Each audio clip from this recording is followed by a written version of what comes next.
నా పేరు ఊటుకూరి సుబ్రహ్మణ్యేశ్వర స్వామి, బండారులంక. నేను రాష్ట్ర దేవాంగ సంక్షేమ సంఘం అధ్యక్షులు. ముఖ్యంగా సార్, ఈ రోజున అమరావతి దేవాంగ సంక్షేమ సంఘం ఆధ్వర్యంలో మంగళగిరిలో కార్తీక వనర సమారాధన కార్యక్రమం ఈ 18 సంవత్సరాల నుంచి క్రమం విడవకుండా ఈ రోజున 18వ సంవత్సరానికి కూడా కార్తీక వన సమారాధన కార్యక్రమం చేయడం జరిగింది.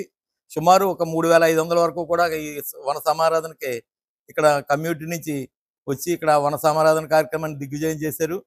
మరి భవిష్యత్తులో కూడా ఇక్కడ ఇలాంటి కార్యక్రమాలు జరగాలని చెప్పి మా రాష్ట్ర దేవాంగ సంక్షేమ సంఘం తరపున అమరావతి దేవాంగ సంక్షేమ సంఘం వారిని కోరుకుంటూ, ముఖ్యంగా ఈ కార్యక్రమం జరిగిన తరువాత రాష్ట్రం నుంచి వచ్చిన దేవాంగ పెద్దలందరూ కూర్చుని మనకి రాష్ట్ర ప్రభుత్వం నుంచి రావాల్సిన సహకారం పూర్తిగా మన కులానికి ఉండలేదనేది ఇక్కడ ఒక అసంతృప్తి వెలిబుచ్చారు. దాంట్లో ముఖ్యంగా అనేక కులాలకి కార్పొరేషన్లో ప్రకటించడం జరిగింది ఇప్పుడున్న రాష్ట్ర ప్రభుత్వం. కానీ మా దేవాంగ కులానికి సంబంధించిన కార్పొరేషను ప్రకటించలేదు. మాకన్నా తక్కువ జనాభా కలిగిన కులాలకి కార్పొరేషన్ ప్రకటించడం అనేది మా కులాన్ని, మాకున్న మానసిక స్థైర్యాన్ని దెబ్బతీసే విధంగా ఉందని, వేరే కులాలకు మేము ఇవ్వద్దనేది మా మా అభిమతం కాదు. ఖచ్చితంగా మా కులానికి కూడా కార్పొరేషన్ ప్రకటించాలనేది మా చిరకాల వాంఛ.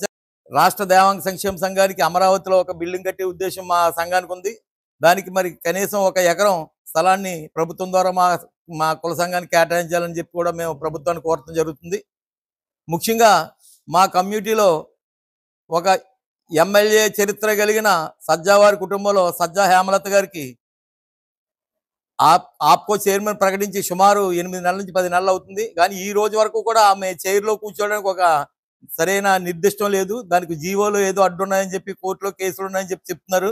మరి ప్రభుత్వం ఇచ్చింది ఆమెకి, ఈ ఆప్కో చైర్మన్ ప్రకటించింది ప్రభుత్వమే కాబట్టి ఏమైనా అడ్డంకులు ఉంటే ప్రభుత్వమే కోర్టుకుని వెళ్ళి ఆ అడ్డంకులు తొలగించి సజ్జా హేమలత గారిని ఆప్కో చైర్మన్ పీఠ మీద కూర్చోబెట్టాలన్నది మా కుల సంఘ పెద్దలందరి కోరిక. అందుగురించి మరి రాష్ట్ర ప్రభుత్వం స్పందించి దేవాంగులకి సత్వరమైన న్యాయం చేయాలని చెప్పి మరి రాష్ట్ర దేవాంగ సంక్షేమ సంఘం ద్వారా కోరుతున్నాం సార్. ఉమ్మడి ఆంధ్రప్రదేశ్ విడిపోయిన తర్వాత ఇక్కడ దేవాంగ జనాభా ఎక్కువ, తర్వాత పద్మశాలులు వస్తారు. అది అందరికీ తెలిసిన విషయమే. అలానే దేవాంగులైనా పద్మశాలైనా మేమంతా సోదరభావంతో ఉంటాం. ఈ పద్మశాలి కార్పొరేషన్ ఎలా అయితే ఏర్పాటు చేస్తారో అదే క్రమంలో దేవాంగ కార్పొరేషన్ ఏర్పాటు చేసి మా కులాలకి సాన్నిహిత్యం పెరిగేలా చేయాలని చెప్పేసి కోరుతున్నామండి.